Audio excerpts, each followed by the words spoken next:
Say yes, Nora. Say you'll be my maid of honor. There's no one else it could ever be. Camille had both of Nora's hands in hers, squeezing them the way she had since they were small, and across the crowded terrace the groom was watching them, a glass of something pale and cold sweating in his hand. Ethan Cole. The man her twin sister was going to marry in 3 months. The man Nora had met first. She smiled, because that was what a maid of honor did, and she said the word that would carry her through the worst summer of her life. What none of them saw, not Camille, not their mother, not Ethan, was everything that word was hiding. The evening smelled of cut grass and charcoal and the sweet rot of lilies going over in the July heat, and Nora Ashby would remember all of it later. The way you remember the last ordinary hour before a door closes behind you. Rewind then back 6 hours to a shop that smelled of nothing but water and green stems. It was the busiest Saturday of the summer, and Nora had eucalyptus down to her elbows. The little florist she owned with Priya, Ashby and Vale, gold letters flaking on the front window, took most of the town's weddings between June and September, and today they were 3 orders behind and 1 delivery van short. The cooler hummed. Somewhere a bucket had tipped, and there was a slow, patient dripping onto the concrete floor that neither of them had time to fix.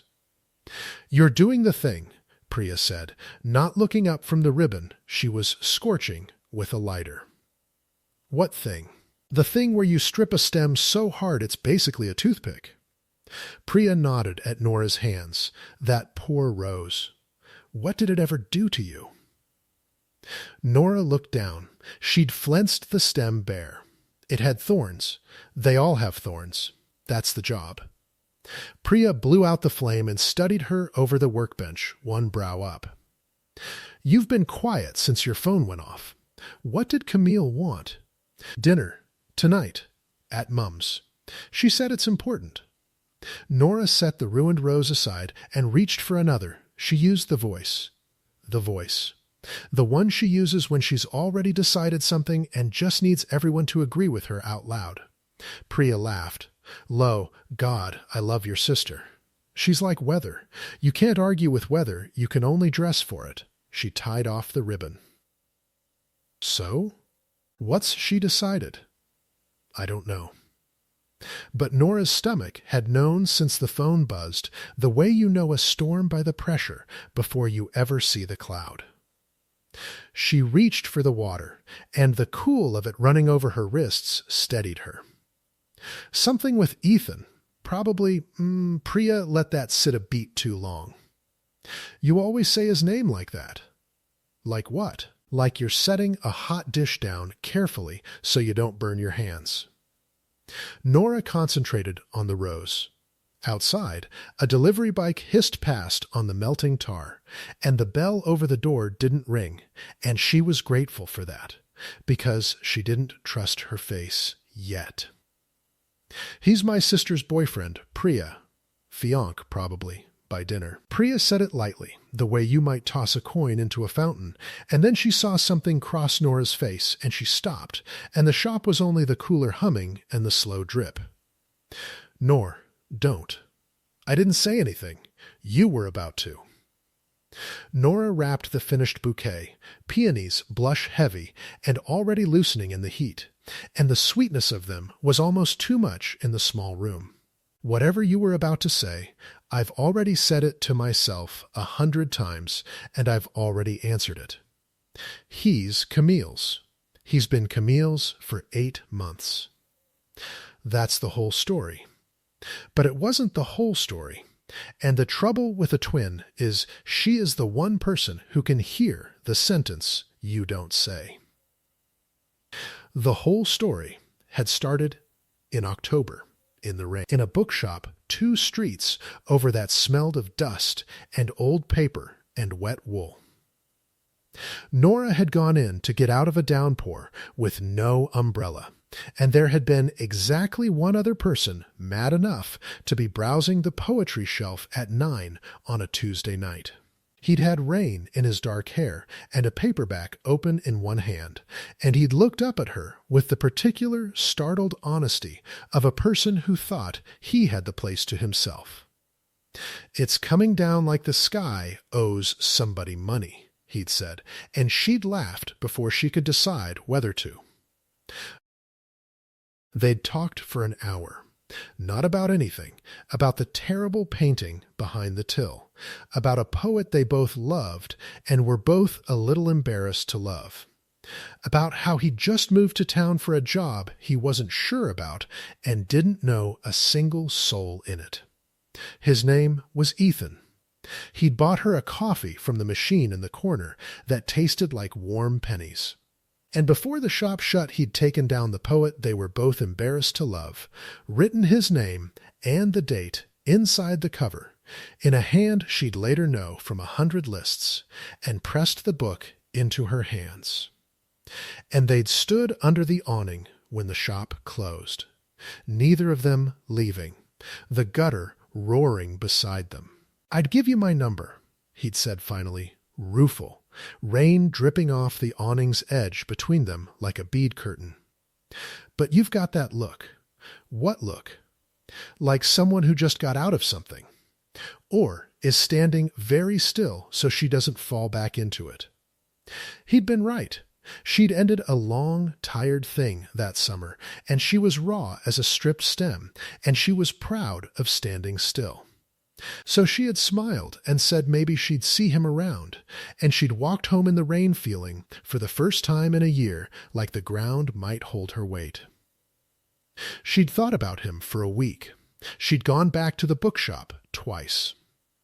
And then, in November, Camille had come to Sunday dinner, glowing like a struck match, and said, "I've met someone, and I need you all to be normal about it," and had brought him through the door out of the cold. Rain in his dark hair, that same startled honesty in his face, and Nora had stood up from the table with a napkin still in her hand and heard her mother say, "Nora, this is Ethan," as if the name were new. He had known her instantly. She'd watched it happen, the flicker, the half-second where his mouth opened around the wrong word. And then he'd taken her hand across the roast chicken and said, "Nice to meet you," and something in her had folded itself very small and quiet and had stayed that way ever since. Because Camille had found him second and loved him first, loudly, the way Camille did everything, and Camille had been so happy, and Nora had spent her whole life learning that when there was one good thing on the table.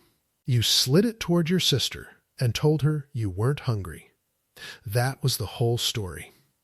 Nora went back to the peonies and did not let herself finish the thought that lived under it, the one that asked what might have happened if it had rained 1 week later. The Ashby house sat at the top of a lane where the tar gave way to gravel. A low white house with a garden their mother tended like a grievance, and by 7 the light had gone long and gold across the lawn, and someone had lit the coals. Nora heard the party before she saw it, her mother's laugh, the clink of ice, and under it a voice she'd have known blindfolded, low and even, saying something that made the others laugh.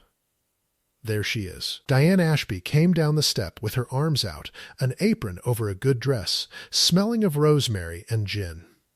"You brought flowers to a house with a garden. You'll never learn. They were going to be thrown out anyway." Nora held up the peonies, blush going brown at the edges. "Doomed either way. I just changed the address. Doomed. Listen to her." Diane kissed her cheek and took the flowers. "Your sister's out back being unbearable. She won't tell me the thing until you're here. Which means I've had to be patient in my own house for 40 minutes, and you know I don't have the constitution." The terrace was strung with the little lights their father had put up years ago and never taken down, and there were more people than a normal Sunday. 2 of Camille's friends from the city. An aunt, a neighbor, and at the center of it, in a yellow dress the exact color of the evening, stood Camille. She was Nora's face given more voltage, the same dark eyes, the same stubborn mouth, tuned 3 shades brighter. She saw Nora and shrieked, and came across the flagstones fast enough that her drink leapt in the glass. Finally, okay, don't say anything yet. Camille grabbed her wrist. Her hand was cold from the glass and trembling very slightly, and Nora felt the tremble go straight up her own arm. I want to do it properly. I've been practicing. Everyone stop talking. Nobody's talking. Love, said their mother. Everyone stopped breathing then. Camille pulled Nora around to face the terrace, and there, 3 steps away, hands in his pockets, the string lights catching in his dark hair, was Ethan. His eyes met Nora's for exactly as long as was safe, and then went to Camille, and he smiled, and only Nora, who had spent a lifetime reading a face that was nearly her own, saw that the smile arrived a half-beat late. Ethan asked me to marry him, Camille said, and held out her left hand so the little diamond caught the lights, and I said yes, obviously. I said it before he'd finished the sentence, which he says is very on brand, and I want the wedding in September, at the lake before the leaves turn, and I want. Her voice cracked clean down the middle, and she pressed Nora's hand hard against her own sternum over the wild knock of her heart. Nora, say you'll be my maid of honor. There's no one else it could ever be. You've known me since before we were born. The terrace made the warm collective sound of people who love a happy ending. Their mother had a hand pressed to her mouth. Someone was already crying in the pleasant way people cry at good news, and the coals ticked and settled, and the smell of them and the lilies and Camille's perfume rose all together in the heat, and Ethan Cole stood 3 steps away and looked at the flagstones as though they might tell him what to do with his hands. Nora felt everything in her go very still and very clear. The way the shop went quiet when the cooler cut out, a stillness you only noticed because of the noise it replaced. Here was the good thing on the table. Here was her sister's whole face open and shining and asking. And there was only one answer a person could give, and it had been decided long before tonight. Decided in a bookshop doorway when she smiled and said, "Maybe I'll see you around," and chose to stand very still. "Of course I will," she said, and her voice came out even, which was its own small miracle. "Somebody has to keep you from wearing a train you'll trip on." Camille laughed and burst into tears at the same time, and threw both arms around her neck and over her sister's shoulder for one unguarded second. Nora let herself look at Ethan properly. He was already looking at her. Not at the 2 of them, folded together, twin and twin. At her. And his face, that startled, honest face from the poetry shelf, held something she recognized because it was living in her own chest at that exact moment. Something with no name that was allowed to be spoken on a terrace strung with a dead man's fairy lights while his fiancée wept happy tears into her sister's hair. He looked away first. He always would, she thought. It was the one mercy either of them had left to give. "Right," Diane announced, wiping her eyes and clapping once, hard, the way she did to put a lid on feeling before it boiled over. "That's enough of that, or the sausages will burn, and then we'll all really have something to cry about. Ethan, love, you're on coals. You've got the arms for it. Camille, stop mauling your sister. Nora," her mother turned, bright-eyed, and pressed a fresh glass into her hand, cold and beaded. "You drink that and you tell your sister she cannot have peonies in September. She'll want peonies. Talk her out of it. You're the professional." "Peonies are done by August," Nora said automatically. "She can have dahlias, calf olate dahlias." They photograph like a sigh. "See?" Camille said thickly, mascara ruined, radiant. "This is why it has to be you. I don't even know what half those words mean, and I trust you with all of them." The evening reassembled itself around the announcement the way water closes over a dropped stone. The friends from the city wanted every detail. The aunt had opinions about lake weddings and midges.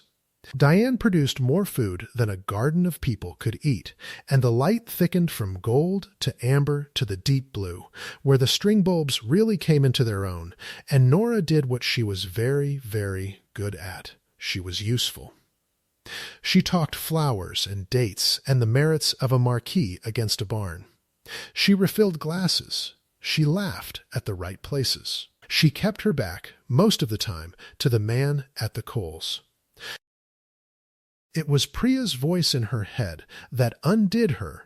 You always say his name like that, so she stopped saying it at all, and became, for 1 full hour, the most cheerful maid of honor the terrace had ever seen. Which was its own kind of hiding. The loudest kind, the kind nobody thinks to look behind. Near the end, when the aunt had gone and the city friends were deep in a bottle of rose, and Camille had pulled their mother inside to argue happily about guest lists, Nora carried a stack of plates to the low wall at the garden's edge, where the light didn't quite reach to have 30 seconds of dark to put her face back in order. The grass had cooled. A moth blundered against the last bright bulb. Somewhere down the lane a dog gave up on the evening and stopped barking, and she breathed, and the breath shook on the way out, and she pressed the cool rim of a plate to her mouth for something to do. You don't have to do that, you know. She didn't turn. She'd known the shape of that voice in a bookshop doorway before she'd known his name. Do what? Carry everything. Ethan set 2 more plates on the wall beside hers, careful not to make a sound with them, careful of the space between his hands and hers. Up close he smelled of wood smoke and the same rain-cold soap he'd worn in October, and it was deeply unfair that a smell could reach back a year and pull. You've cleared that table 4 times. Your mum has a dishwasher. My mum has a dishwasher she doesn't trust and won't use. It's here to give her something to be suspicious of. Nora set the plate down. Her hands, she noticed, were steady. Good hands. Florist's hands that could strip a thorn without looking. Congratulations, by the way. I don't think I said it properly. I should say it properly. She made herself turn and face him, and the string lights were behind him now, so his face was half in shadow, which helped. Congratulations, Ethan, really. She's the happiest I've ever seen her, and I've seen her every day of my life, so that's saying something. He was quiet a moment, a long moment. The moth found the bulb again and battered at it, tiny and frantic, and the coals whispered as they cooled, and Nora waited for him to say thank you and go back to the light where he belonged. Nora, he said instead, very low, and it was the way she said his name, a hot dish set down carefully, and her whole chest went to glass. In October. At the don't. She said it the way she'd said it to Priya, and it landed the same, a hand flat against a door. Whatever you were about to say. Please, I wasn't going to say anything, he said. I just wanted to know if you remembered. The honest thing would have taken 1 word. The kind thing took a lie, and she'd had a lifetime of practice choosing the second over the first for people she loved, and she loved her sister more than she had ever hated any true thing. Remembered what? Nora said, and smiled, and picked up her stack of plates, and walked back into the gold light where Camille was calling her name. But her heart was going like the moth against the bulb, and she understood, carrying the warm plates across the cooling grass, that she had just told the largest lie of her life, and that she had 3 months of them ahead of her. 1 for every day between now and the moment she would stand at the front of a room by the lake and hand her sister to the only man she had ever wanted to keep. Inside, Camille grabbed her by both hands, eyes shining, and said, "Say it again. Say you'll stand right beside me." and Nora said it again. The week that followed was made entirely of lists. Camille sent them at all hours, voice notes that ran 4 minutes and said nothing, screenshots of dresses, a photo of a napkin fold with 3 question marks, and Nora answered every one. Because answering was easier than the quiet that came when she didn't. By Thursday, the shop had a whole corner given over to the wedding, swatches pinned to the corkboard. A jar of Caffo light dahlias standing in for the real thing that wouldn't bloom till the season turned, and a printed date that Nora had learned not to look at directly. The way you learn not to look at the sun. "She's coming in at 11, Nora said. "Sweeping stem ends into the bin." The morning smell of the shop was cold water and bruised greenery, and under it, the sugar rot of the lilies she really did need to throw out. Flower consultation. Properly, with the mood board and everything. On a Thursday? In July? Priya looked up from the till, appalled. "We've got the Hargreaves order and 2 funerals and the christening spray. Tell her Saturday." I tried. She used the voice. The voice should be illegal. Priya sighed and shoved a pencil into her hair. "Fine, but you do the talking. I'll do the not strangling." At 11 exactly the bell went, and Camille came in on a wave of heat and perfume with a tote bag full of magazines and a phone already held out. "Okay, don't laugh, but I've made a hole." And then she stopped, because the man behind her had ducked under the low lintel, and the small green room went suddenly, unbearably full. "I brought him," Camille said, delighted, as if she'd produced a rabbit from a hat. "He said he didn't need to come, and I said flowers are romantic. Ethan, you're coming." And here he is. She dropped the tote on the workbench. "Ethan, this is where the magic happens. Nora's a genius. Look at all this." Ethan looked at all of it. He looked at the corkboard and the cooler and the flaking gold letters on the window, and he looked, briefly and then not again, at Nora, and he said, "It smells incredible in here," which was the correct thing to say and cost him something to say evenly. "It smells like a fridge and dead flowers," Nora said, and then heard the word and hated it, and covered it fast. "Spent flowers. We're behind on the bins." She wiped her hands on her apron. "Right, sit, both of you. Priya, can you on it?" Priya was already dragging the 2 good stools out, watching Ethan the way a cat watches a new dog, and Nora felt the whole hour stretch out ahead of her like a road with no shade on it. She was good at her job. That was the mercy of it.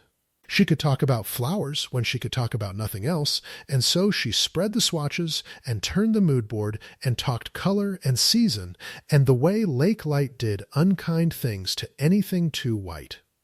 And Camille clutched Ethan's arm and made noises, and Ethan sat very still and answered when asked, and mostly watched Nora's hands move. "I want it to feel like her," he said when Camille pressed him. "Not, not a magazine, just whatever the version of this is that feels like Camille." "Caffo late, then," Nora said, not looking up. "Loose, nothing that looks like it's trying."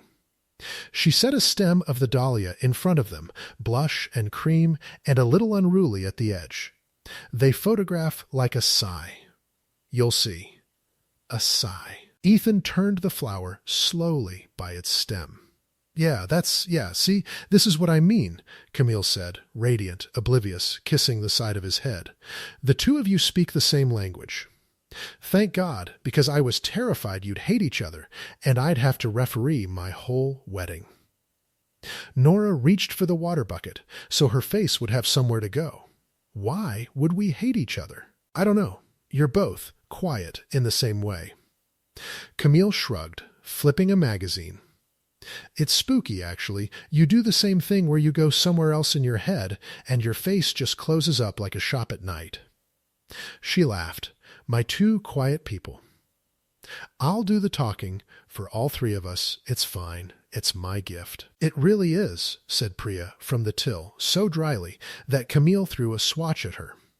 The heat pressed at the window.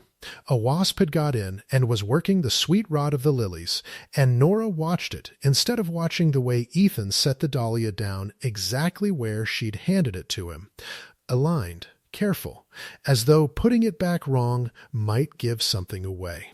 They settled on everything in under an hour, which never happened. And when Camille swept out to take a call from the caterer, leaving her tote and her sunglasses and the particular silence she always left in her wake, Nora and Ethan were alone in the green room, with a wasp and a cooler and 8 months of a thing that had no name. "You didn't have to come," Nora said to the swatches. "I know." He stood. He was careful, near the workbench, careful of the narrow space. "She wanted me to see where you—" He stopped. "Start it again. Smaller. It's a good shop. It's really you." "You don't know what's really me." "No," he agreed. Quietly, "I got about an hour of it. In the rain." And before she could put the flat of her hand against that door, he'd already stepped back from it himself, picked up Camille's forgotten sunglasses, and gone out into the white heat to find her sister, which was, Nora thought, watching him go. The one thing she could not forgive him for, and the only thing keeping either of them upright, he always left first. Priya let the bell stop ringing before she spoke. "So," she said. "Don't. I'm not saying anything." Priya came round the bench and took the bucket out of Nora's hands, because Nora had been holding it, doing nothing for a while. "I'm just going to stand here and hold this observation very lightly, like a bird, and if you want it, you can have it, and if you don't, I'll let it fly off and we'll never speak of it." "Priya." He aligned the flower. Priya set the bucket down. "You handed him a dahlia and he put it back on the exact spot, squared up, like evidence. And your sister, your gorgeous, loud, wonderful sister, sat between the two of you for an hour and thought the quiet was cute. She wasn't smiling now. Nor how long." The shop hummed. The wasp found the open top of the door at last and blundered out into the day, and Nora watched it go free, and felt the opposite of free. "October," she said. It was the first time she had said it out loud to a living person, and it came out of her cracked and small. Before Camille. A week before. It rained, and there was a bookshop, and I didn't take his number because I just got out of the thing with Daniel, and I was so proud of standing on my own. Priya, I was so proud. She pressed the heel of her hand to her eye. 1 week. If it had rained 1 week later, or 1 week sooner, or if I'd been braver, or less brave, I don't even know which one would have saved me. And then Camille brought him through the door and said his name like it was new, and he shook my hand and said, "Nice to meet you," and that was it. That was the whole. Her voice went. That's the whole story. Oh, love, Priya's arms came round her, quick and fierce, smelling of ribbon scorch and green stems. That's not a story. That's an ambush. It doesn't matter what it is. Nora pulled back, wiped her face on her wrist, made her spine do the thing it had done on the terrace. He's hers. She found him second, and loved him first, and she's the happiest she's ever been. And I have never once in my life taken the thing off the table before she got to it, and I'm not going to start with the one that would end her. She picked up the shears. So it's nothing. It's a week in October that didn't happen, and you're going to help me make it not have happened for 3 more months, and then he'll be married, and it'll be true. It'll finally be true. Priya looked at her for a long moment, the kind of look that had years in it. And what does he think it is? Nora didn't answer that. She couldn't, because she didn't know, and because the not knowing was the worst thing she owned, and because a wasp-shaped hope kept battering at the lit window of her chest, no matter how many times she opened the door and told it to go. The Coles lived on the far side of the lake, where the lane didn't turn to gravel because someone paid for it not to.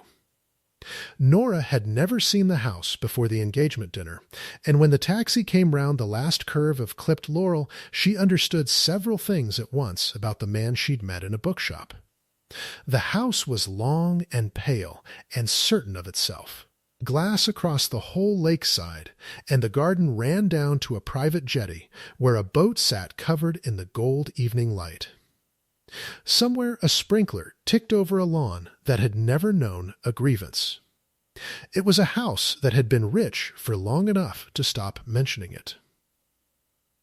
"Breathe," Camille said, squeezing her hand on the step. She dressed like she was walking into court. She was nervous, Nora realized, actually nervous, her twin who was never nervous, and the little diamond turned round and round on her finger. "Ethan says his mum is a lot. He keeps saying it. She's a lot. She means well. She's a lot." I don't know what a lot means. What does a lot mean? "It means be yourself and don't let her see it lands," Nora said, and Camille laughed, too high. And then the door opened.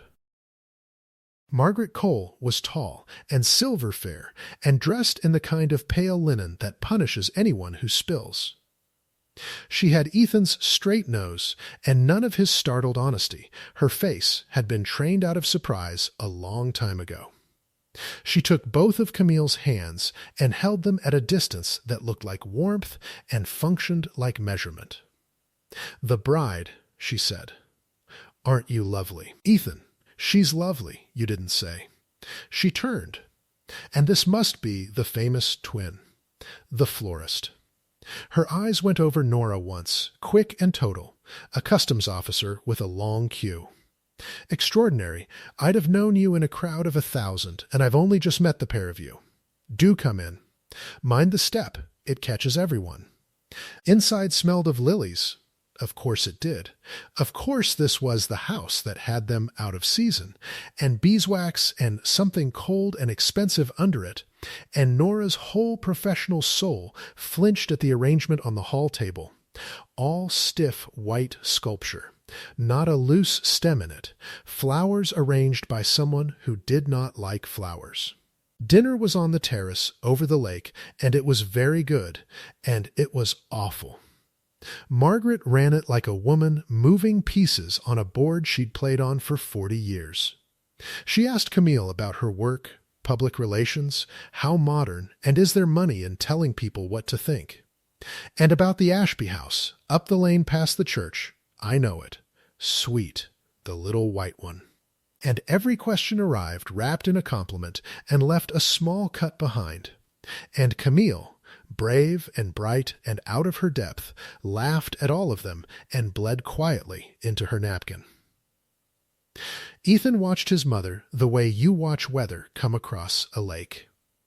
"Mum," he said, twice, low, "Mum," and each time Margaret said what? "I'm being lovely," and moved another piece. "Ethan tells me you're doing the flowers yourself," Margaret said to Nora, over the fish. "For your own sister. How touching. And frugal." A smile. Though I did wonder, a wedding at the lake in September is rather a professional undertaking, and one does hate to see family asked to work at a party they ought to be enjoying. I have people. I always use the same house in the city they did the Aldridge wedding. 400 and not a bloom out of place. I'd be glad to. Nora's the best there is, Camille cut in, warm and quick and loyal, color high.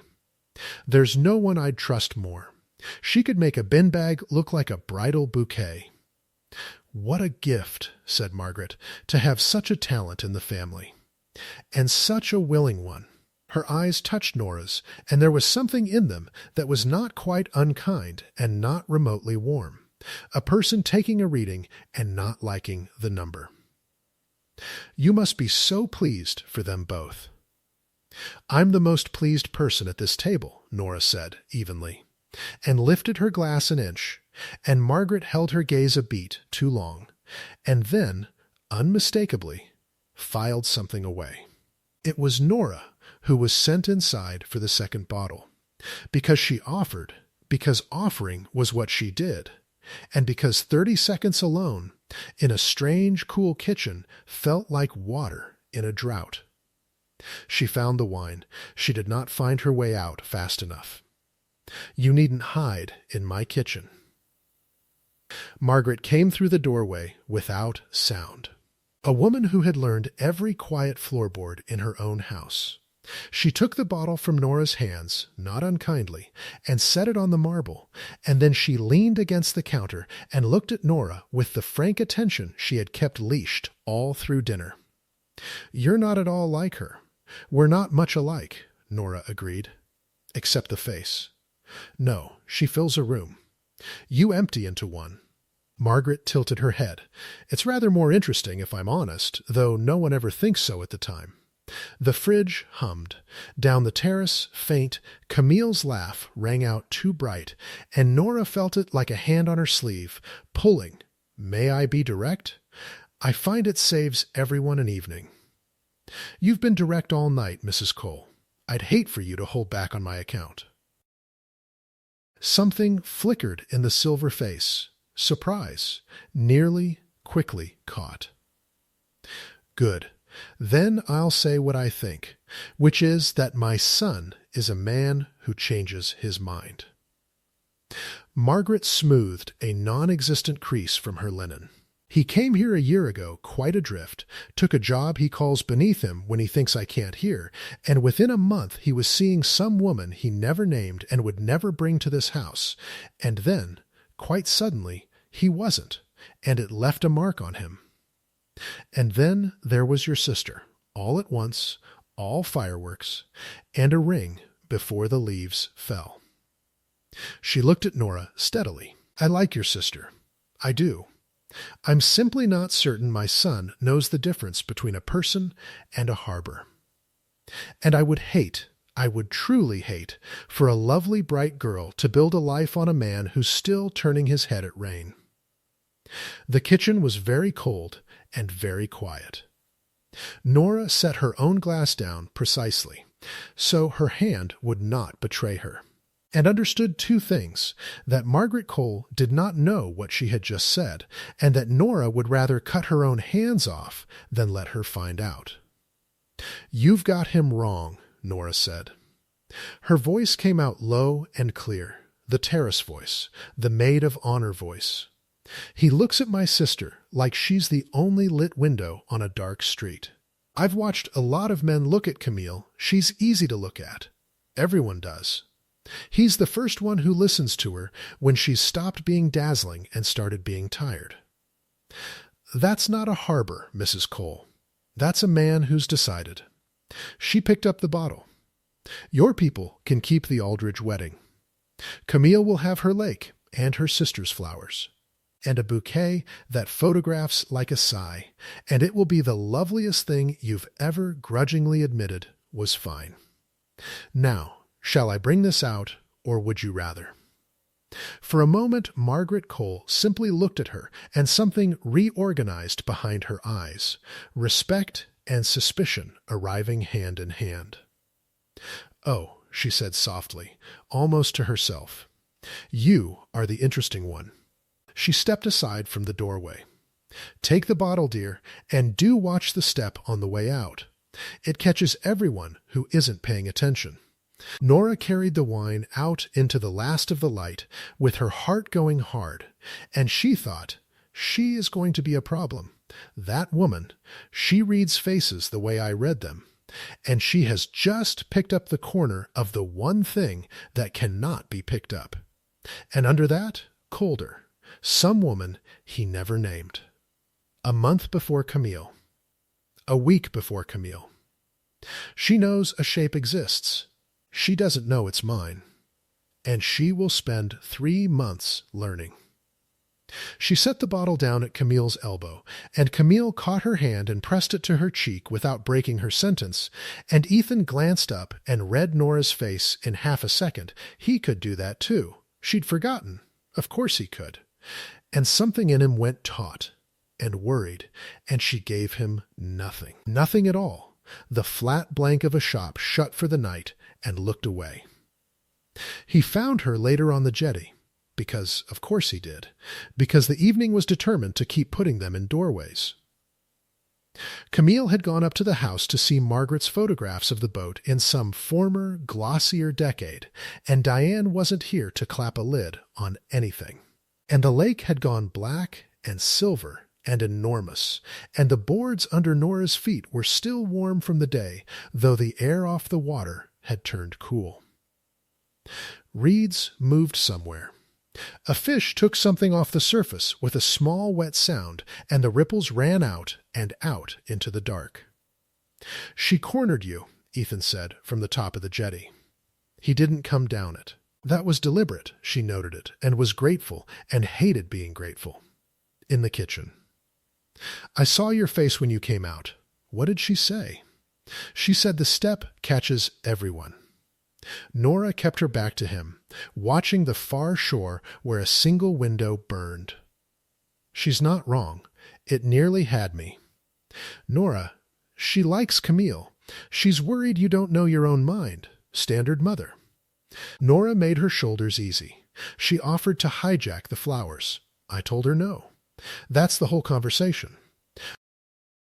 That's not the whole conversation.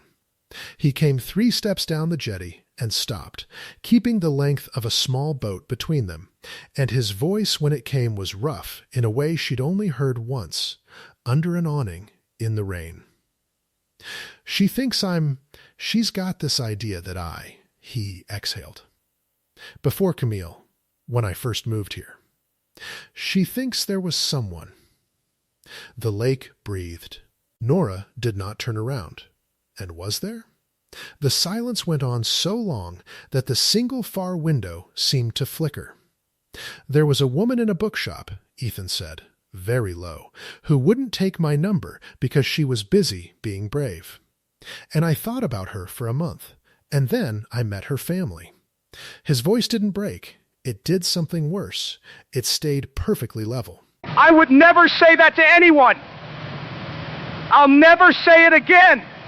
I'm going to marry your sister, Nora, and I mean it. She's the best thing that's happened to me, and I'm not going to be the man who wrecks that. I'm not. I just couldn't stand in that kitchen and let my mother tell you I was flighty. Not you. I needed one person on this lake to know it wasn't nothing to me." Even if it's the one person, I've got no right to tell. Now she turned. He was a shape against the house lights, and she couldn't see his face, which was mercy, and he couldn't see hers, which was survival. "You've just made it so much harder," she said. "You know that. You've just taken a thing I was carrying fine and handed me a second one and told me to carry both." "I know. I was going to make it true, Ethan. 3 months and a wedding, and it becomes true. A week in October that didn't happen. That was the plan. That was the only plan." Her voice shook, and she let it, once, out here in the dark, where no one who loved her could hear. "And now you've said it out loud, and it's real. And I have to stand in a room by that lake in 9 weeks and hand you to her anyway. Knowing you know, knowing I know, I'll tell her nothing ever. Don't you dare tell her anything." She stepped forward, fast, one board, and stopped herself. "Don't you ever." She would look at me the way she looks at that ring, and it would come apart in her hands, and she'd know I let her walk toward it smiling. It would take the one true thing out of her whole life, and it would be my fault for having stood in a doorway in the rain a week before she did. So you say nothing, and I say nothing, and we do the only decent thing either of us has left, which is to be so completely fine that she never has to wonder. Can you do that? Her breath sawed. Because I've been doing it my entire life, and I'm very good at it, and I'm asking you to be as good." "Yes," Ethan said, from the dark, and it was the barest word, and it cost him everything, and it was the right one. "Then that's the whole story," Nora said, "for the last time." That's the whole story. She went up the jetty past him, close enough to smell the wood smoke and the rain-cold soap that reached back a year and pulled, and she did not touch him, and he did not reach, and at the top of the boards Camille came out onto the terrace with a photo album pressed to her chest and called, "Nora. Nora, you have to see baby Ethan. He had the most tragic little bowl cut. Come and be horrible about it with me." And Nora laughed. Genuinely, helplessly, the laugh scraping something raw on its way out, and said, "I'm coming. Is it worse than yours in the paddling pool?" "Nothing's worse than yours." And walked back up into the gold light to be exactly, perfectly fine. She managed 4 days. On the 5th, Camille rang the shop at 8:30 in the morning, before the cooler had even taken the edge off the night's warmth. And Nora knew from the first syllable that a piece was moving somewhere she wouldn't be able to stop. "Okay, tiny favor, don't say no, you can't say no, it's for the wedding." Camille's words came in a rush, the terrace caterer city voice, the one with the meeting already ended in it. So the venue does this thing where you have to do the walkthrough and the tasting and the whole flowers in the actual light thing all on one day. It's the only day they've got before September. It's a week Thursday. And I can't. I physically cannot. The Renard account blew up, and I have to be in the city Wednesday to Friday, and if I move it, I lose the client. And honestly, I might lose my whole job. And Mum's got her hip thing, and Camille, breathe. What do you need? "I need you to take Ethan." The cooler hummed. Somewhere in the city, Nora could hear her sister's heels on hard floor, fast, certain. "You two do the walkthrough. You're the flower genius. You have to see the light off the lake anyway, and he's the one who cares about how it feels. You both do the quiet thing. You'll be brilliant, and you'll tell me everything. And it's one day. And it would save my entire life." The heels stopped. Camille's voice dropped, suddenly young, suddenly the girl who'd pressed Nora's hand to the wild knock of her heart on a terrace. "Please, there's no one else it could ever be. You know that. It's always you." Out the front window the day was already white with heat, the tar going soft. A whole summer of it stretching down toward a lake and a jetty and a day-a-week Thursday with no one on it but the two of them and the light coming off the water. "Of course I will," Nora said, because there was only ever one answer, and she watched her own hand set a stripped rose down on the bench, bare as a bone, and understood that the 3 months she'd promised herself would make it true were about to spend her a whole day at a time. The drive out to the lake took the better part of an hour, and Nora spent the first 20 minutes of it deciding not to look at the man in the passenger seat, and the next 40 failing. He'd offered to drive, and she'd said the van had the flower buckets in the back and the temperament of an old dog, and so she drove, both hands on the warm wheel, the windows down because the air conditioning had given up sometime around the last general election. The road ran along the water on the far side, past clipped laurel and gate after gate, and the summer came in at them thick and green. Cut hay somewhere, hot tar, the mineral cool of the lake sliding underneath it whenever the trees opened.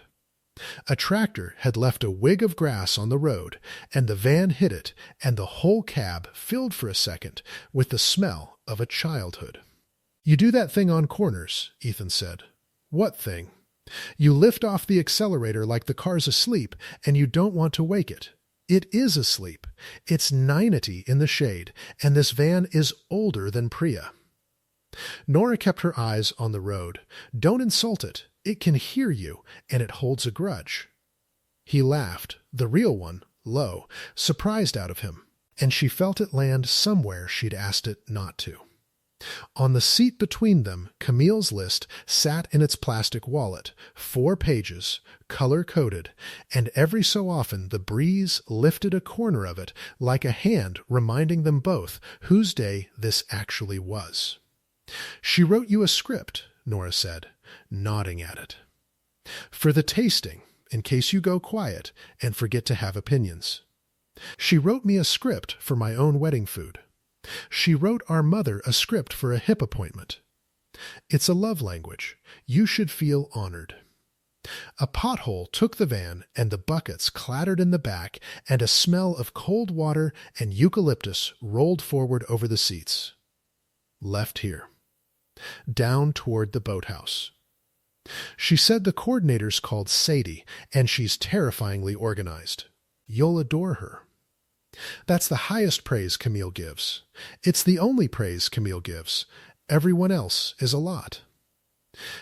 And there it was before she'd meant to say it, the two of them, easy, folded into a shared shorthand about the woman they both, and Nora shut her mouth on the end of the sentence and turned the van down through a tunnel of limes toward the water, where the light off the lake came up to meet them, hammered silver, almost too much to look at.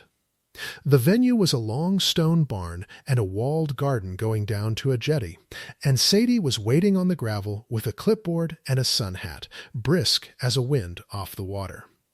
"You'll be the bride and," she checked the clipboard. "No, you're the sister, the florist, and you're the groom." She said it without a flicker, ticking, already turning. "Brides in the city? I've got the note. Right, we'll do it backwards from how I usually, flowers last. When the light's off the lake, that's what you'll want to see. Tasting first before the kitchen hates me. This way." "Mind the step," said Ethan and Nora, at exactly the same moment, and Sadie looked back at them, mildly, and Nora felt her face go hot for no reason she could have defended in a court of law. Scene 2 was the tasting, and it very nearly finished her. They sat at one end of a long scrubbed table in the cool of the barn, where the stone held the night's chill against the day, and the air smelled of old timber and beeswax, and, drifting from the kitchen, butter going gold in a pan. Sadie set plates in front of them in pairs, and stood back with her pen, and the trouble, the whole enormous trouble, was that it was lovely. It was a summer's afternoon, and there was good food and cold water beating in the jug, and a man across a corner of a table who listened, and for a while Nora forgot to hold the plate carefully. "This one," Ethan said, "of the third thing, some small bright thing with peas and mint." Camille would eat the garnish and leave the rest, and tell everyone it was incredible, Nora said. "You need the one that survives being photographed and ignored for an hour. That one." She pointed her fork at the fish. "It doesn't sulk when it's cold. You want food with the temperament of a good bridesmaid." "Uncomplaining," he said. "Load-bearing." "Photographs like a sigh," she said, deadpan. And he put his hand over his mouth and laughed into it, and Sadie, writing, said, "I'll mark the fish," without looking up. "How long have the two of you been?" Sadie gestured with her pen between them, a small circle, and then answered herself off her own clipboard before the floor could open under Nora entirely. "Sorry, sister. I keep doing that. You've got the same way of finishing things." She frowned. "Professional. You'll want to seat the two families apart at the top table, by the way. Whenever a groom and a maid of honor are this in step, the aunts get ideas, and the speeches run long. We'll seat the aunts by the water," Nora said, "and hope for midges." And Sadie snorted and went to fetch the puddings, and for one moment the barn was just the two of them and the butter smell, and the enormous unsaid thing sitting between the plates, like a fourth setting nobody had ordered. Ethan turned his water glass a slow quarter turn on the wood. "She'd have hated all of this," he said quietly. "The choosing. She likes the party, not the—" He stopped, She'd have handed me the clipboard by the second plate. She handed you me instead. Yeah, he looked at the glass, not at her. She did. Don't, Nora said, gently, the way you'd take something breakable out of a child's hands. And he nodded once, and put his own hands flat on the table as if to prove they'd stay there. And Sadie came back with 2 spoons and a lemon thing that tasted of the whole month of July. And Nora ate it and laughed at the right times and did not think about the word survive. Outside, the light had begun to do the thing she'd driven an hour to see. Scene 3. The flowers, the walled garden, the storm coming on. Suddy handed them over to the light and went to shout at a delivery, and Nora carried a bucket of the sample stems out into the walled garden and set them on the old brick where the sun came off the lake and turned everything to honey. This was the part she trusted. Flowers she could do when she could do nothing else. See? She said, holding a calf olate dahlia up so the low gold poured through it, blush and cream going nearly translucent, the petals loosening in the heat. That's the light you're paying for. That's why September, before the leaves turn, you get this for about 40 minutes, and then it's gone. She turned it slowly. You can't buy that off Margaret's people in the city. They'd give you 400 perfect blooms in a room with no windows. He didn't say anything for a moment. When she looked, he wasn't looking at the flower. He caught himself and looked at it. It photographs like a sigh, he said. Stop stealing my line. You've said it 4 times. It's public property now. He took the dahlia from her when she held it out, and she watched him do it. He turned it in his fingers and set it back in the bucket at exactly the angle she'd taken it from. Squared, careful, the way he'd set it down in the shop. Priya's voice went off in her head like a struck bell. He aligned the flower. You do that, she said, before she could stop herself. Do what? Put things back exactly, like there'll be a test. He looked at his own hand, still on the stem. My mother's house, he said. You learn where everything goes. You learn it's safer if nothing looks like it moved. He took his hand back. It's a hard habit to explain to a woman who leaves eucalyptus on every surface she's ever touched. It's not a mess. It's a system. It's a beautiful mess, he said, and then heard it, and neither of them said anything, and out over the far shore the light changed. It changed the way summer light does when the afternoon has been too still. A bruise coming up along the western hills, the lake going from silver to pewter to a flat, dull tin, the swallows suddenly low over the water, working. The heat pressed down harder before it broke. A first far grumble rolled across the water and arrived under their feet a second later, and the reeds at the bottom of the garden hissed all at once, though there'd been no wind a moment before. That's coming here, Nora said, gathering the bucket. That's not going round. Sadie said there's shelter at the sky opened. It came down the way it had come down in October. All at once, no polite warning, a roar off the lake, and Nora grabbed the flowers, and Ethan grabbed the sample box, and they ran, both of them, down the wet brick toward the boathouse at the water's edge, laughing because there was nothing else to do with it. The rain instantly through her shirt, and cold as a shock after the heat of the whole white day. Scene 4. The boathouse. The near moment. They got the door shut against it and stood dripping in the sudden dark, and the storm came down on the boathouse roof like the sky owed somebody money, and Nora heard the words in her own head before she could stop them, and knew he was hearing them too. Don't say it, she said, breathless. I wasn't going to. You were absolutely going to say it, like the sky owes somebody money.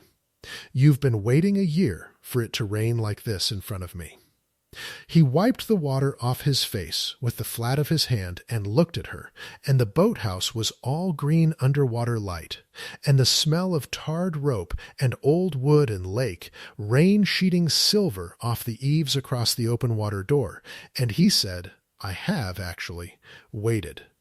That's the hole," and stopped himself on the last word, the one they'd used on the jetty, and the not saying of it hung there louder than the rain. Her shirt was soaked to her, and she was cold, and she should have moved to the far wall, and she didn't. A drop ran off a strand of her hair and down her jaw, and she watched him watch it go, and the whole day came up in her at once. The tasting and the fish and the aunts and the light through the dahlia and the man who put things back where they belonged. And she understood that they had spent the entire afternoon being married to each other, quietly, without a single word that couldn't be repeated, and that it was the happiest she had been in a year and the worst thing she had ever done to her sister. Nora, he didn't move toward her. He never would. She'd learned that about him, and it was the cruelest kindness he owned. But his voice came apart at the edge. We made a deal. On the jetty. Be so fine she never wonders. I know. I'm not being fine. His hands were at his sides. Open. Useless. I've been not fine since a bookshop. And today I let myself, for one afternoon, I let myself just. And I know I can't have it. I know exactly what I'm marrying, and I want to build a whole life on it. But Nora, God, if I'd waited 1 week. If it had rained on you 1 week later. It was the sentence she'd forbidden herself since November, said back to her in the dark, and it took her legs out from under her more surely than the wet brick had. She took one step, just one. Close enough now to smell the rain, cold soap under the wood smoke. Close enough that all either of them had to do was nothing at all, and the rest would happen the way water finds the low place. His breath caught. Her hand came up. She felt it come up. A florist's hand, steady. That could strip a thorn blind, and hovered a bare inch from his soaked chest, where his heart was going like the moth against the bulb. She did not put it down. For 1 whole second, with the storm roaring and the lake white beyond the door, she stood at the very lip of the thing, and she thought of Camille pressing her cold hand to her own sternum. There's no one else it could ever be. And Nora took the step back instead of the step forward, and it was the hardest single movement of her life. No, she said. To him, and to herself, and to the rain. No, we don't get to. She gets to. And that was the moment the boathouse door opened and the light fell in. Margaret Cole stood in it, a golf umbrella streaming, her pale linen dry to the knee and dark below it, and her clever silver face went from the rain to the two of them in one long, unhurried sweep and read. In the space of a breath, everything the afternoon had written. Scene 5. The reversal. Nobody moved. The rain filled the silence. Sadie said you'd taken shelter, Margaret said at last evenly, folding the umbrella with small precise movements, though she made no move to come in out of the doorway's spray. The venue rang me. I part own the barn, a tedious arrangement with the estate. I won't bore you. I came to see the flowers everyone's so certain about. Her eyes went to the sample box in Ethan's arms, then to the bucket of dahlias at Nora's feet, then back up, and rested on Nora's face with the frank total attention she'd kept leashed all through that dinner, and had just, evidently, decided to unleash. Ethan, darling, go and reassure Sadie the boat's not floating away. I'd like a word with the florist about my son's wedding. Mum, go on. He looked at Nora. She gave him the shop shut for the night face, the blank, the mercy, and after a moment that cost him visibly, he set the box down, squared, careful, at the angle she'd have chosen. and went out past his mother into the rain with his collar up, and the boathouse door swung to behind him, and it was Nora and Margaret Cole and the storm. "You said a thing to me in my kitchen," Margaret said, "a fortnight ago, about my son. You said he looks at your sister like she's the only lit window on a dark street." She set the furled umbrella against the wall, very gently. It was a beautiful speech. I believed about half of it, which for me is a great deal. And I've been troubled ever since, because it was too good. Nobody defends a brother-in-law like that. People defend a brother-in-law with, "Oh, he's lovely, they're very happy." They don't defend him like a barrister with something to lose. The rain eased half a degree, the roar became a drumming. So I did what I do. I asked myself, who taught you the exact shape of the thing you were arguing he wasn't? Mrs. Cole. There was a woman before your sister. Margaret's voice never rose. That was the terrible thing about it, Nora thought. It was almost kind. A month before. Perhaps less. A woman my son thought about and wouldn't name and wouldn't bring to my house, and something in him closed like a door when it ended. I told you that in the kitchen because I thought I was warning a bride's sister. Her clever eyes did not leave Nora's face. I'm not a fool, dear, though a great many people have found it convenient to hope so. It rained on the two of you a moment ago, and I watched you both stand in it just now like people at a graveside. She let that sit. It was you. The bookshop. Whatever it was you. Nora's whole body had gone to glass, to the terrace stillness, the cooler cutting out. She did not deny it. She found, standing there soaked in a boathouse with her sister's future in a woman's clever hands, that she could not make her mouth shape the lie a second time. Not this one, not to this face that read faces the way she did. "Nothing happened," she said. Her voice came from very far off. "Nothing has happened. He met me, a week before he met her, and it rained, and I didn't take his number. And then Camille brought him through the door, and I stood up with a napkin in my hand, and I have said nothing and done nothing for 8 months, and I am not going to start now.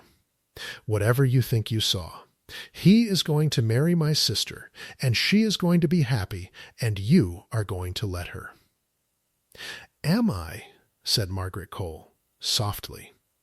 And it was not a question. And the storm went on and on above the two of them, and Nora understood that the day-a-week Thursday, with no one on it but the light off the water, had just become a day with a witness on it, and that the witness held every thread. Scene 6. Aftermath. Nora and Ethan, the choice. She drove home through the tail of the storm, with the wipers losing and the flowers ruined in the back, and Ethan silent in the seat beside her, until they were past the last of the laurel, and the lake had let them go. "What did she say?" he said finally. "She knows." Nora watched the road, not the details. She doesn't need them. She looked at us in that boathouse, and she read the whole book off the cover. She's known there was a woman for a year, she told me herself. In her kitchen, she just didn't have a face for it. Now she does. The wipers thumped. She has mine. I'll talk to her. She listens to me about 1 thing in 10. But you'll do nothing. Nora's hands were steady on the wheel. Her voice was not. "Ethan, if you go to her and defend it, you confirm it. If you go to her and beg her silence, you hand her a rope. The only way this stays nothing is if it is nothing. And it can't be nothing if the two of us keep standing in the rain looking like that." She swallowed. "We can't do this again. No walkthroughs. No shops. No jetties. From now I am the florist and the maid of honor, and you are the groom, and we are never in a room without Camille in it, not once, not ever, until it's done. And after it's done, The question landed in the cab and sat there. After it's done, Nora said, and heard her own voice go thin, "You'll be my brother. And I'll have a shop and a sister and a nephew someday, and I'll do the christening flowers. And I'll teach him to strip a thorn, and it'll be a good life, and I'll mean it." People do it all the time. People carry a whole other life folded up small in their chest, and they still make the dinner and laugh at the joke, and it doesn't show. My mother did it for years about my father, and I only worked it out at his funeral. She pulled in at the top of the lane where the gravel started and let the engine idle, rain ticking on the roof. "I'm very good at being fine. I told you that. I'm asking you one more time to be as good." He looked at her for a long moment in the gray light, rain shadows running down over both their faces from the windscreen, and something in him that had been holding on all afternoon let go. "I can't," Ethan said. "That's the thing I came out here to not say, and I've said it anyway. I don't think I can stand at that lake and promise a room full of ants forever and mean it while you hand her the ring and go and sit with the midges. I've been trying for 8 months to make it mean the thing it's supposed to mean, and today—" He stopped. "Today felt like my actual life. And the rest of it feels like a very kind lie I'm telling a very good person. Don't." Nora's whole chest caved. "Don't you dare put that down in front of me. If you can't marry her, that's between you and her, and it has nothing, it has to have nothing to do with me. You do not get to leave my sister for a week in October. You'll destroy her and me in the same sentence, and she'll spend the rest of her life doing the sum. So what do? You marry her," Nora said, "or you leave her for a reason that isn't me. Those are the only 2 doors, Ethan, and I don't get to open either one." She reached across and pushed his door handle down for him, gently, the kindest cruelty she had. "Get out at the corner. Walk up. Arrive after me.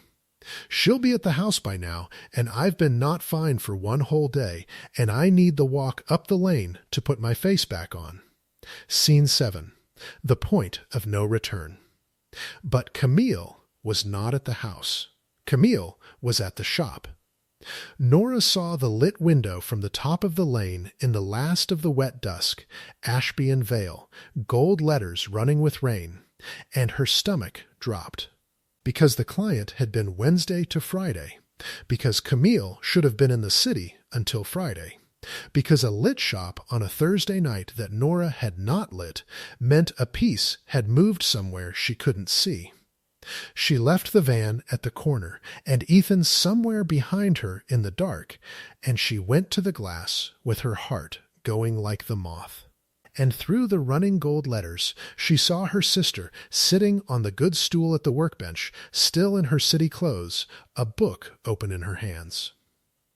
A paperback. Poetry, the one Nora kept on the high shelf and never sold, and could not have explained to anyone why she kept.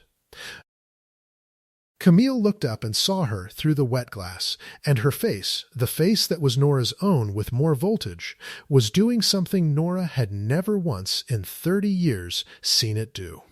It wasn't angry. It would have been survivable if it were angry. Nora pushed the door, and the bell went, too bright, and the shop smelled of cold water and rain, and the sugar rod of the lilies she still hadn't thrown out, and Camille held up the book without a word. And there on the flyleaf, in a hand Nora knew from 100 wedding lists was writing that wasn't hers. "Renard cancelled," Camille said. Her voice was very quiet and very careful. A woman setting a hot dish down so she wouldn't burn her hands, and Nora heard where she'd learned it and felt the floor go. "I got the whole week back. I thought I'd surprise you. I thought I'd come and sit in your lovely shop and wait for you and Ethan to come back from my wedding and tell me everything." She turned the book a little so the light caught the inscription. "There's a name in this. And a date. It's from October." Her eyes came up, wet and steady and terrible. "Nora, whose is this? And why is it on your shelf?" The rain came down on the glass, and somewhere behind Nora in the dark of the lane a man's footsteps had stopped. And Camille waited, with her whole open face, for her twin to explain it, and Nora stood in the doorway of the only room in the world that had ever been all hers, and understood that there was no version of the next thing she said that did not take somebody's life apart. His, Nora said.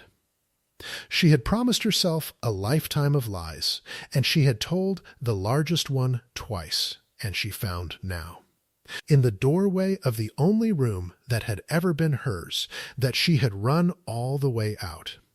The word came up out of her without permission, the way the truth does when you have finally set down the thing you were carrying and your arms simply refuse to lift it again. "His," she said again, and her voice did not shake, which frightened her more than shaking would have.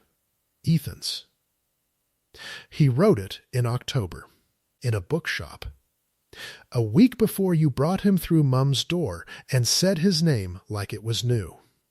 The bell over the door had stopped ringing. The rain came down the glass in sheets, and the gold letters ran, and the shop smelled of cold water and green stems, and the sugar rod of the lilies she had never thrown out, and Camille sat very still on the good stool with the paperback open in her two hands, and did not move, and did not speak, and the not speaking was the loudest thing Nora had ever heard. "Say something," Nora whispered. "Camille, say something, please. I can't. You met him first." Camille's voice was very careful and very quiet, a woman setting a hot dish down so she wouldn't burn her hands, and Nora heard exactly where she'd learned that voice and thought her own heart would come apart on the spot. "That's what you're telling me. You met him first, and it rained, and there's a poem. And you've had it on your shelf where I couldn't see it for 8 months while I planned the whole." Her breath caught. She looked down at the flyleaf, at the writing that wasn't Nora's, at the date. "You stood on Mum's terrace and let me press your hand to my heart, and you said, of course I will. There's no one else it could ever be. And the whole time, nothing happened."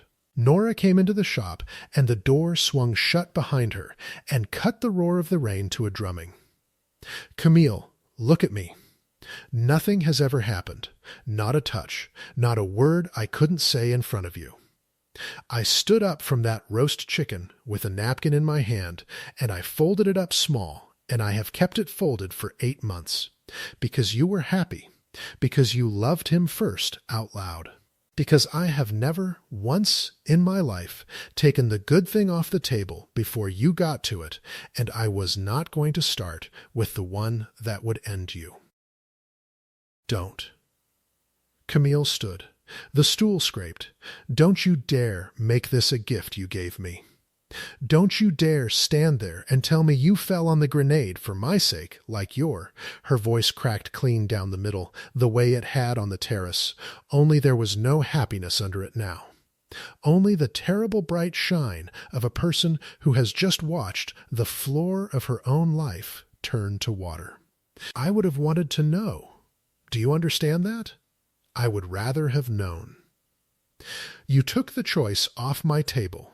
Nora, you, the person who never takes anything. You made the biggest decision of my life for me, and you did it by saying nothing. And you called it love. And that landed where nothing else had. Because it was true, and because Nora had never once looked at it from that side of the counter. Nora's mouth worked. You thought you were being noble." Camille wiped her face with the back of her wrist, hard, the way their mother did, the gesture they'd both inherited without asking. "You thought sliding it toward me was the kind thing. It's not kind, Nor. It never was. It's the most arrogant thing a person can do, to decide, all on their own, in silence, that you know better than everyone else at the table what they can survive." A wet laugh tore out of her. God, all those years. Every good thing you ever handed me and told me you weren't hungry. I ate them. I ate every single one, and I thought you were generous and you were just. You were deciding I was too small to be told no. The rain hammered. Somewhere out in the dark of the lane, footsteps that had stopped had not come closer, and Nora knew he was there. Knew he'd followed her up, knew he was standing in the downpour, listening to a family come apart through a running gold window, and she could not, in that moment, spare a single thought for him. That's not. She had to stop and start again. Camille, I have loved you every day since before we were born. Mum said we held hands in the... I know the story. Camille's chin came up. I've told it more than you have. It's my favorite thing about us. And you've just made it a lie, too. Nora stood in the middle of her own shop and had nothing left to strip and nothing left to lie with. And the truth had finally cost her the one thing she had spent her whole life protecting, and she thought, this is what it was always going to feel like, and I knew. And I did it anyway, and there is no version of the next thing I say that puts her face back the way it was. So she said the only true thing left. You're right, Nora said. You're right, and I'm sorry. Not for what didn't happen, for what I decided. I looked at you, and I decided you couldn't hold it. And that was the arrogant thing. And I did it because deciding felt like loving, and it isn't. It's just fear wearing love's coat. I've been afraid my whole life that if I ever once reached for the thing on the table, you'd see it, and you'd stop needing me. And I would rather have been the sister who gives everything away than find out I was wrong. Her voice broke at last, all the way through. I'm sorry, Cam, I'm so sorry, not for loving him, for not trusting you with the truth of it. For a long moment Camille only looked at her, twin looking at twin, the same dark eyes running over the same stubborn mouth, and the rain filled the shop. And the lilies went on rotting sweetly in their bucket, and neither of them reached for the other. Then Camille set the book down on the workbench, very gently, squared to the edge, and Nora watched her do it and knew she'd caught that from Ethan too, in 8 months of loving him. The both of them putting things back exactly as if there'd be a test. And the smallness of it. The sheer human smallness was what finally put a crack in the glass Nora had been living inside since November. I need to not look at you right now, Camille said quietly. I love you. I'm not saying it to be cruel. I love you, and I can't look at you, and both of those are true, and I don't know how long the second one lasts. She picked up her bag. Is he outside? Nora didn't answer. She didn't have to. Of course he is. Camille laughed again, wetly, terribly. He followed you up the lane. In the rain. On a Thursday. She looked at her sister one more time, and something in her face was already older than it had been an hour ago. You know the worst part? I'm not even surprised. Some part of me has been standing outside this window for 8 months. I just kept telling myself the quiet was cute. And she went out into the storm, and the bell rang too bright behind her, and through the gold running glass, Nora watched her sister's yellow city coat cross the wet dark of the lane to where a man's shape stood waiting under no umbrella, and she watched the two of them stop a body's length apart in the rain, and she could not hear a word of it. And she pressed the flat of her hand to the cold glass and let herself, for the first time in 8 months, come completely apart. The rain had gone from roar to drum to a thin, steady falling by the time the door opened again. It was not Camille who came in. It was Ethan, soaked through, his dark hair flat to his skull, and his collar dark, and his face the color of a man who has just been handed a bill he always knew was coming and never let himself count.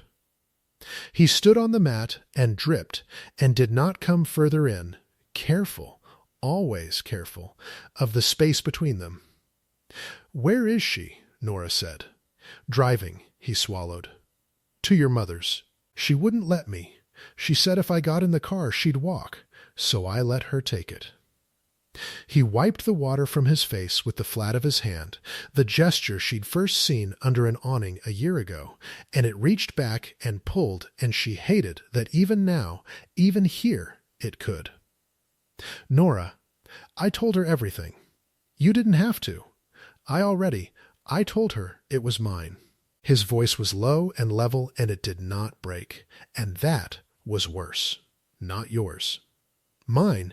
I told her you turned me down in a doorway when you were free to say yes. And that I met her a week later, and I chose her, and I meant it. And that the thing that's wrong here isn't a week in October. It's that I've spent 8 months trying to build a whole life on top of a thing I never finished. And I let her stand in the middle of it. I told her the fault is the man who proposed while his head was still turned at rain." He breathed. "I gave her every reason to hate me and none to hate you. It's the only decent thing I had left to give either of you, and I gave it to her." "That won't work," Nora said. "She's not a fool. She looked at me through that window, and she read the whole book off the cover.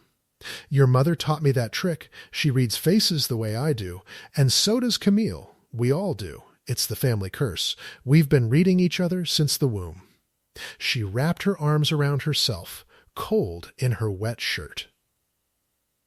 "You can't take the whole weight. She'll just see you being noble for me, and she'll do the sum anyway. Then let her do the sum." He took one step off the mat and stopped himself, the way he always stopped himself. "Nora, I'm not marrying her.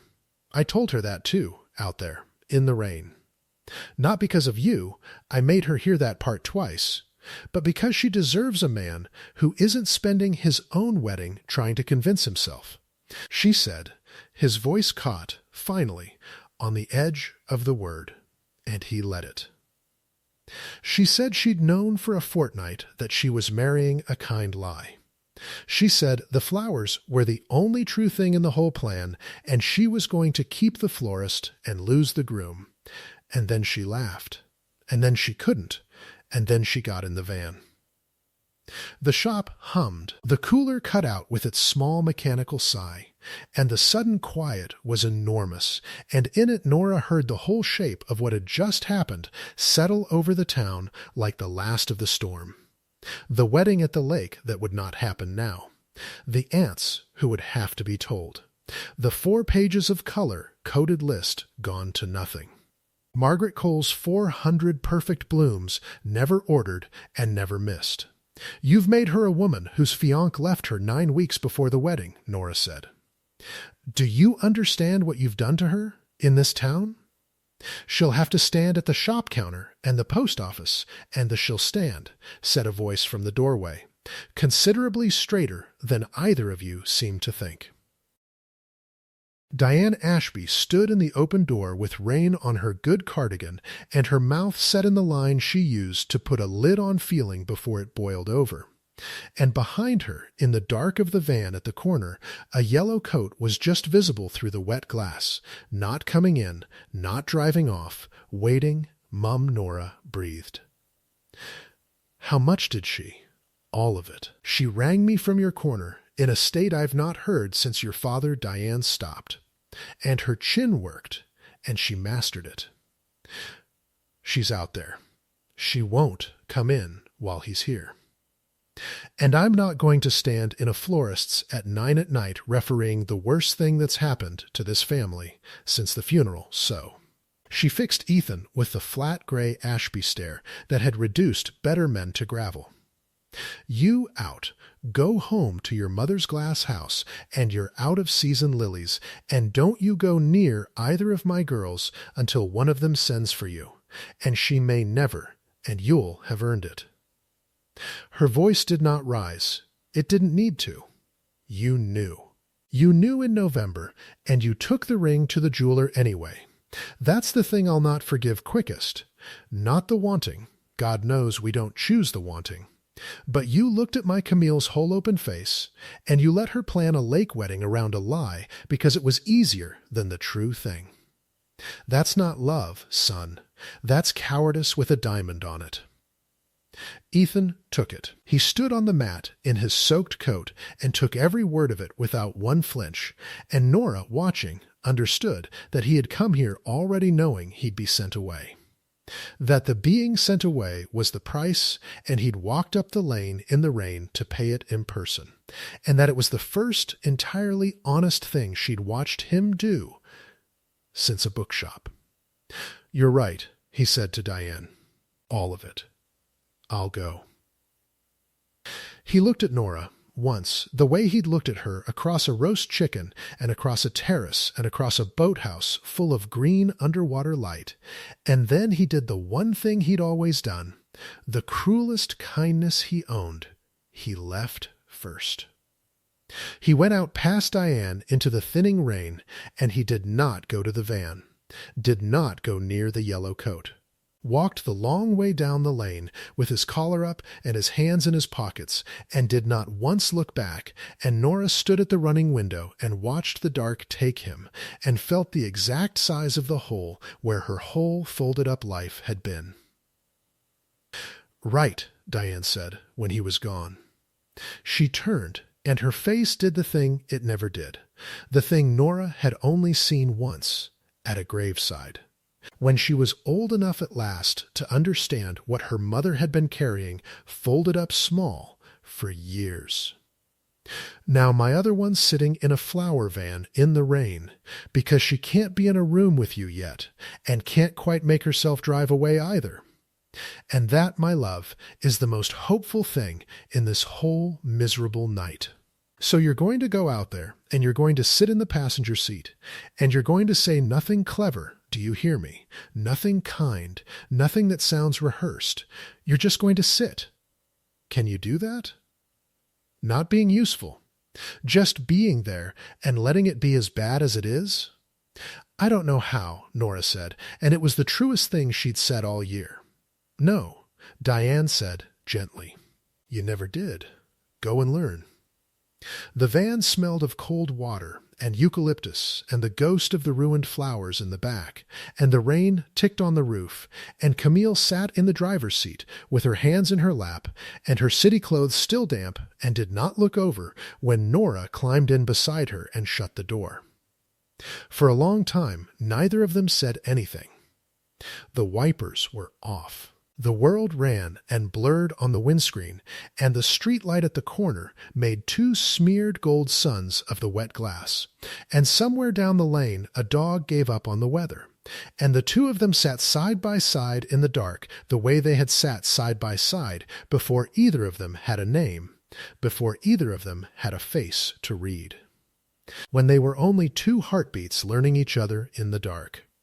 "Do you remember," Camille said at last, very quietly, "when we were 9, and you gave me your half of the last ice lolly because I dropped mine in the sand, and I ate it, and then I cried anyway, and you couldn't understand why."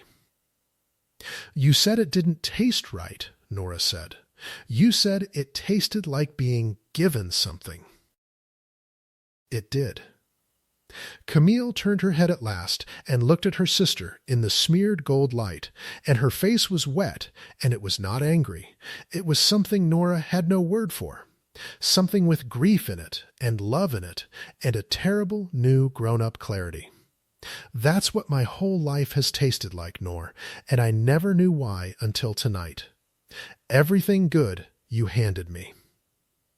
And I ate it. And some part of me always cried afterward and called myself ungrateful. Because how could I be sad when my sister loved me so much she gave me everything?" Her voice shook. "You didn't give me everything because you loved me. You gave it to me because you were terrified of what would happen if you kept anything. Those aren't the same, and I've spent 30 years eating the difference." "I know," Nora whispered. "I know that now. If you say sorry again, I'll put you out in the rain." But there was the ghost of something in it. The very faint far edge of the sister Nora had known her whole life, and it undid her more thoroughly than the anger had. I don't want your sorry. I want. Camille pressed the heel of her hand to her eye, hard. I want you to have wanted something out loud, just once. In front of me. I want to have been the sister you could reach past to grab the thing you wanted, and have you trust that I'd still be standing there afterward loving you, because I would have been, Nora. I would have been. That's the part that... And her voice went, finally, all the bright voltage of her collapsing into something small and true. You didn't just not trust me with him. You didn't trust me with you. Your whole self. My twin. You've been a shut shop at night my entire life, and I thought it was just your nature. And it wasn't. It was a decision. You decided I wasn't safe to be seen by. And Nora, who had spent a year being fine, who had been fine on a terrace, and fine at a flower consultation, and fine in a boathouse with the storm coming down, stopped being fine. I was so scared, she said, and the words came broken and small and years too late. You were always the one who filled the room, and I was the one who emptied into it, and I thought there was only ever enough for one of us to be the bright thing, and I gave you the brightness because I loved you. And then I built a whole self out of giving. And then a man looked at me in a bookshop like I was a lit window, and I didn't know what to do with being wanted. Cam, I'd never learned. So I gave him to you too. Same as the ice lolly, same as everything. And I told myself it was love, and it was just me not knowing how to be a person who keeps things. Camille was crying now, properly, and so was Nora. And neither of them reached for the other, because 30 years of Nora doing the reaching first had left them no practice at meeting in the middle, and so they sat a hand's breadth apart in a flower van in the rain and wept, twin and twin, the same face doing the same broken thing in two smeared gold reflections. I hate this, Camille said thickly.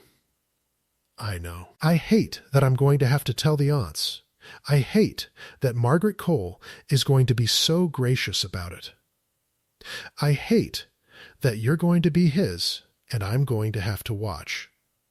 Someday, not now, God, not for a long time, but someday. And I hate that some horrible part of me already knows I'll be able to stand it. Because you're right. We can carry a whole other life folded up small and still make the dinner. She wiped her face. Mum did it. About Dad. I worked it out tonight, on the phone with her. You're not the only one who reads faces. No, Nora said. It's the family curse. And Camille laughed, wet, wrecked, real. And it was the first crack of light in the whole black night, and she reached over, at last, and took her sister's hand, and pressed it, not to her own heart this time, but flat between both of hers, the way you warm someone who's come in cold from the rain. I'm not going to be all right for a while, Camille said. You need to hear me say that. This isn't the part where I hand him to you with a bow because I'm so noble. I'm furious, and I'm humiliated, and I'm going to be small and awful about it sometimes, and you're going to let me. Because you owe me at least a year of being the difficult one while you're the one who's fine. She squeezed. But I'm not going to make you choose between him and me. That's the one thing I won't do. Because it's the thing you were most afraid of, and I'd rather set myself on fire than be the reason your worst fear came true. You hear me? You don't have to give him up to keep me. That's the old rule, and it's a bad rule, and we're not doing it anymore. Nora looked down at her own hand held between her sister's two, the hand that could strip a thorn blind, held now like something worth keeping, and understood that Camille had just done the thing Nora had never once managed in 30 years, reached past her own broken heart to hand her sister the thing she wanted, and stayed standing. When did you get so much braver than me? Nora whispered. I always was, Camille said. "You just kept giving me your half, so I never had to find out." The town told itself the story it wanted to, the way towns do. By the end of that week, everyone knew the lake wedding was off, and the versions ran the gamut. He'd got cold feet. She'd caught him out. His terrifying mother had never approved, and Camille, to her eternal credit and Nora's astonishment. Let them all run and corrected none of them, and walked into the post office and the shop and the church hall with her chin up and her eyes dry, and said it wasn't right, and better to know now than at the lake, in a voice so steady that the ants stopped whispering out of sheer disappointment. She did not say the true thing. The true thing was hers to keep, and she kept it, folded up small, and Nora watched her do it and thought, "There, that's the thing I never let her show me. That's the steel under the voltage that was there the whole time, and I was too busy protecting her to see it."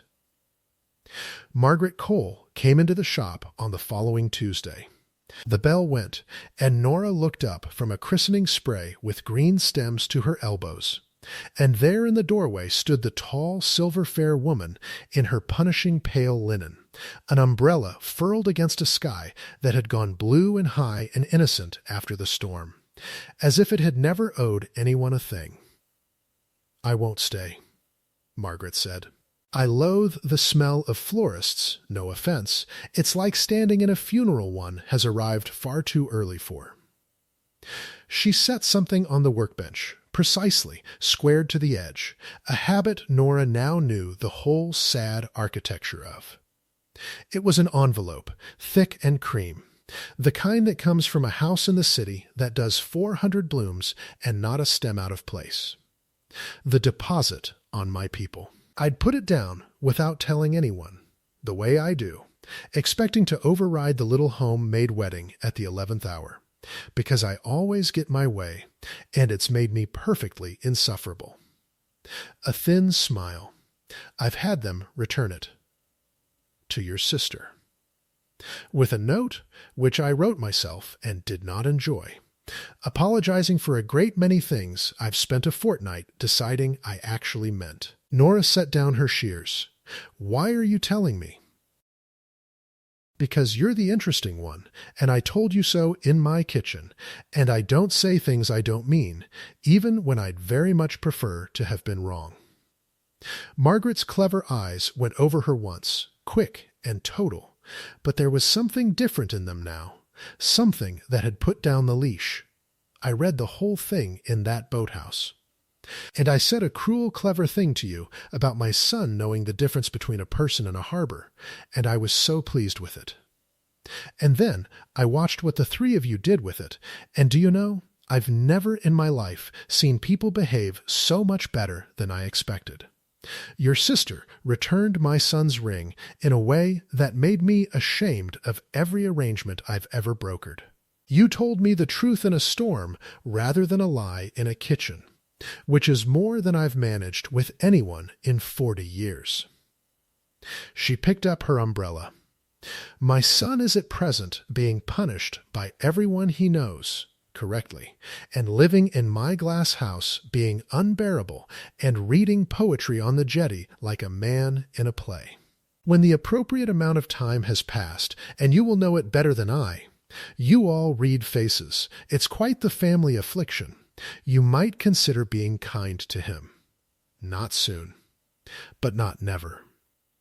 She paused at the door. "He put your card in his wallet, you know, from the shop. Ashby and Vale. He doesn't know I saw. He aligns it with the notes, squared to the edge, the poor careful boy. I taught him that. God help me, and I've spent a fortnight learning to be sorry for it." She opened the door, and the bell rang, and the summer came in warm and green. Do watch the step, dear. It catches everyone who isn't paying attention. I never did fix it. I think I rather like knowing who's paying attention. And she went, silver and certain, out into the blue afternoon. And Nora stood among the green stems and the cold water and the christening spray, and understood that the woman had just, in her own impossible way, given her permission. And that the permission she had actually been waiting for all along was not Margaret's, or the town's, or even Camille's. It was her own. Autumn came, and the leaves turned along the lane. And Nora did not go to the lake. And Nora did not go to the glass house. And Nora did the thing she had never in 30 years done. She waited, and she wanted out loud in the quiet of her own chest, and she let Camille be difficult, and she let herself be, for once, the one who was not fine. It was Camille, in the end, who moved the piece. She came into the shop on a Saturday in late September, the day the lake wedding would have been, and they both knew it, and neither of them said it, and she stood among the buckets in a green coat, with the first cold in the air behind her, and she put a paperback down on the workbench, the poetry one, the one with the name and the date on the flyleaf that Nora had not been able to look at and had not been able to throw out. "I've had this for 2 months," Camille said. "I kept it out of spite for the first 3 weeks, and then I kept it because I couldn't work out what to do with it, and then, last night, I read the poem he underlined, and it's a good poem, Nor. It's annoyingly good, and I understood why the two of you were both a little embarrassed to love it." She slid it across the bench, squared to the edge. She'd never unlearn it now. It was hers, a small, permanent souvenir of a man she'd loved and let go. "I'm giving it back to you. Not with a bow. I'm still not all right, and I reserve the right to be small about this at Christmas. But I've decided I'd rather be the sister you can reach past than the reason you never reached." So her chin came up, and her eyes were bright and steady and terribly brave. "There's a man reading poetry on a jetty like an idiot in a play, apparently," Margaret told Mum. "Mum told me the whole county's in on it. It's humiliating for everyone." "Go and want something out loud, Nora, for once in your life. I'll still be standing here when you get back." That's the whole point. That was always the whole point. Nora looked at the book, and at her sister's face, the face that was her own with more voltage, doing the bravest thing Nora had ever watched anyone do, and she came around the workbench, and she did the reaching, one more time. But it was different now. It was not giving anything away. It was only 2 sisters holding on in a flower shop that smelled of cold water and green stems, and the first cold turn of the year. "You're sure?" Nora said into her sister's hair. "No," Camille said. "I'm going to be sad about it for a long time and then less time, and then it'll just be a fact, like Dad, like everything. But sure isn't the thing. Brave is the thing. I'm being brave. You should try it. It's ghastly. I hate it. Go on before I change my mind." The lake was pewter and gold under a September sky, and the leaves had gone at the edges, and the boathouse stood dark against the bright water. And he was there, of course he was there, sitting on the end of the jetty with a paperback he wasn't reading. And he heard the boards and turned, and his face, when he saw her, was the startled, honest face from the poetry shelf. A year older and a great deal sorrier and unguarded all the way down. He stood. He did not come toward her. He never would. She'd learned that, and it was the thing she'd come to say she loved and forgave and no longer needed him to do. "I didn't take your number," Nora said from the top of the boards, "because I was busy being brave. And I thought about you for a month. And then it rained 1 week too late. The water moved against the pilings, and a fish took something off the surface with a small wet sound, and the ripples ran out and out. I've come to tell you it can rain now. If you still, I've been on this jetty for 2 months, Ethan said. Ask my mother. Ask the whole county. I've been a man in a play." He took 1 step and stopped, and she watched him stop himself, and then she watched him decide, for the first time since a bookshop, not to leave first. He came down the boards. "I put things back exactly where they belong," he said, close now, close enough for the wood smoke and the rain-cold soap that reached back a year and pulled and would always pull. "I've been trying to work out for a year where you belonged. I kept squaring you to the edge of a life you didn't fit in." His voice came apart, the good way, the honest way. "You don't go on the edge, Nora. You're not the careful thing you set down. You're the whole, don't say photographs like a sigh." "I wasn't going to. You were absolutely going to." "I was going to say," he said, and he took her cold hand in his too, the way her sister had, the way you warm someone in from the rain, "that I've never once put you back where you belonged, and I'd like the rest of my life to get it right." And her florist's hand, steady, that could strip a thorn blind, came up, and she did not stop it, and she did not hover it a bare inch away. She pressed it flat to his chest, where his heart was going like the moth against the bulb, and she left it there, and the lake breathed, and the leaves turned, and for the first time in a year, Nora Ashby reached for the good thing on the table and kept it. They married the next summer at the lake before the leaves turned, and Camille stood at the front of the room in caffo late, her chin up and her eyes bright and only a little wet, and when the officiant asked who gave this woman, it was Camille who laughed and said, "Nobody gives her any more. That's rather the point. But I'll walk her up so she doesn't trip on the train." And the room made the warm, collective sound of people who love a hard-won ending. She had a man of her own by then, a loud, kind, uncomplicated man from her city firm who thought the sun rose out of her, who filled a room the way she did so that between the two of them no room ever emptied, and she was not being brave anymore, she was simply happy, which is what brave is for. Diane wept in the good way and clapped once, hard, to put a lid on it, and Priya caught the dahlias, caffo late, loose, nothing that looked like it was trying, and shouted that she was keeping the shop and Nora could go and be married on her own time. Margaret Cole wore pale linen and did not spill, and said the flowers were, and she looked genuinely pained to admit it, actually rather fine, which everyone present knew to be the highest praise she had ever given anything, and she said it standing next to the little homemade bouquet and not one of her 400 perfect blooms. And at the very end, when the light did the thing off the lake it only did for 40 minutes in September, gold pouring through everything until the whole world photographed like a sigh.